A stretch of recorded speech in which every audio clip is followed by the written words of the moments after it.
Holly here from Your Past is a Gift. Just checking we're recording because I don't want to be going on and then I'm not recording anything.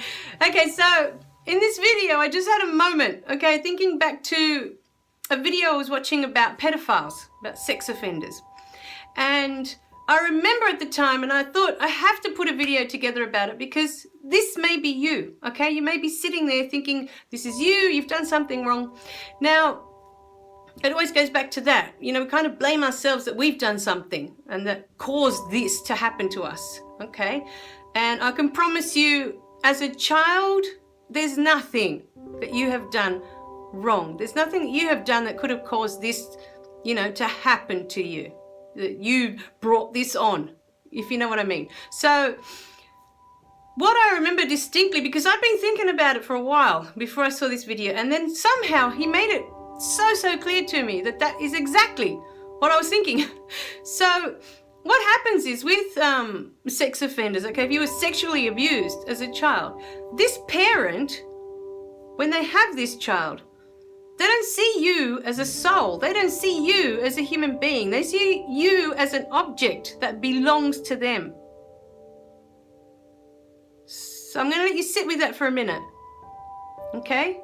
This parent has brought you into the world and they don't see you as a person that has feelings. Yet they don't see you as a person that is going to be affected by what they're going to do. They feel that it's their right to do these things to you because they feel that you belong to them.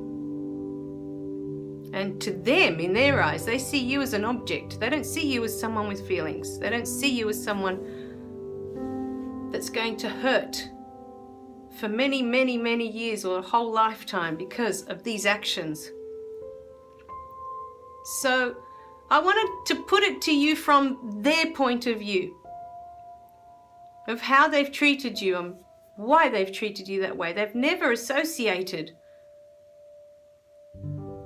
that you are feeling anything when they do this.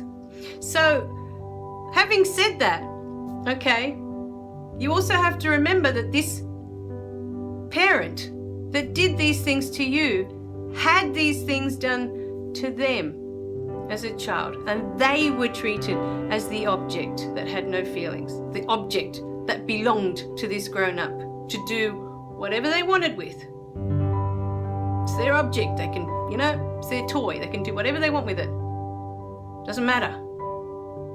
It has no say. It's too small to say anything. You're the big person. You can do whatever you want. So maybe think of it from that point of view. Firstly, of course, this person that's done these things to you, that's all they've known. As a child, that's what they've been through. And they didn't know that it's not normal, that it's not, I'm not going to call it right or wrong because that's their experience. To them, that's what the world is. In every house, this is what goes on. To them, this is normal. This is what they think happens in every house. You know, it's like when I was growing up and my parents were together and I heard of a child in our class and the parents were divorced. To me, that was, what? Parents can separate and not be together? Like, to me, that made no sense. You know, both of my neighbors had loving parents. They're both together, both loving couple, love each other. You know, and they love their family and they were devoted to their families, just like my parents. But to be, you know, thrown into this idea that some parents, they don't like each other anymore and they don't want to live together anymore. To me, this was an alien idea. And when I heard it for the first time, I thought, what? Because to children, what is going on in your home, you think is what's happening in all the homes. You don't think that they're any different. You know, it takes a while. Like when your parents do separate, you do know they were together at one stage. But maybe in the stage where they were together, they were always fighting, always at each other's throat, always angry with each other. And so to this child, every couple, even though they see that other parents are together, that's their vision. That's their idea. These parents must fight all the time. These parents must fight all the time. They must be at each other's throat all the time. They just stay together. You know, it's too hard for them to separate. So they don't have an idea of parents that are together that love each other. And the same happens in all the cases for children. Whatever you've grown up with, to you that is normal. That is the world. Even though inside it might not feel like, it doesn't feel right to you. It may not feel right. Like, you know, you're forced to do these things over and over, or you're beaten, you know, you're abused terribly physically, you know, that you're covered in bruises. But to you, you seem to, as a child, you think that this is what all children go through. Their parents get angry enough that they beat them up severely. You think that it's the same in all the homes. It never occurs to you, especially when you're very young, that other children are living completely different lives to you. So today I just wanted to put it to you, if you were, you know, one of these children that was brought up in a very abusive environment, you know, to think that to these parents you are an object that belongs to them.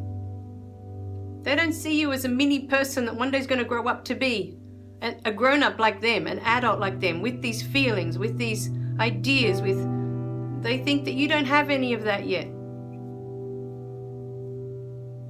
You know, because I think for the most part in them when they were young, they had to block all that out. They had to not feel, because whatever they did feel was awful. It made them feel bad, you know. So I think for the most part they must block it out, that they can't feel. They don't want to feel. They become numb to it. And so they just assume that all children don't have feelings. Because for the longest time, as far back as they can remember, they've stopped feeling so it doesn't hurt anymore. All right, my darlings, all these lovely things to think about today, because all of them lead to healing, all of them. Healing for you, healing for understanding the adults around you. It never comes from a place of, oh, I'm going to pick on you and that's it. It doesn't come from that. It always comes because this person's already been through it. That has been their experience. That's all they know. And they don't know how to change it. They don't know that there's a different way. They don't know. They just think that that's their lot in life. They don't deserve any better than that. They're not going to aspire to anything better than that. They're not worthy. All right, my darlings, and I'm sure if you look at these adults, you look at them straight in the face, you look in their eyes, you can see the shame. You can see it. If you look at people, you start to really look at them, you can see when they're happy. You can see when they're sad. You can see when they're ashamed of who they are, when they feel they're not worthy. Not worthy of love, not worthy of you being in their life. So just really look at them. If you doubt what I'm saying, all you have to do is look at them. If they'll look you in the eyes, just look at them. There'll be an emptiness. You know, a person that looks at you with love, they look at you so different. You know, their eyes sparkle, it lights up. Their eyes light up when they love you. And it makes you feel all lit up inside. It just does. And that's not there with people like that. It's not there. There's a darkness, there's an emptiness. You're not going to find that light. But maybe you can start to put it in your eyes. Maybe you can start to look at the world with a bit more love and let that little spark, you know, start to shine through your eyes. All right, my darlings, I love you guys. Remember to click like and subscribe below so you don't miss any of the messages. And I'll see you in the next video, okay? Bye for now.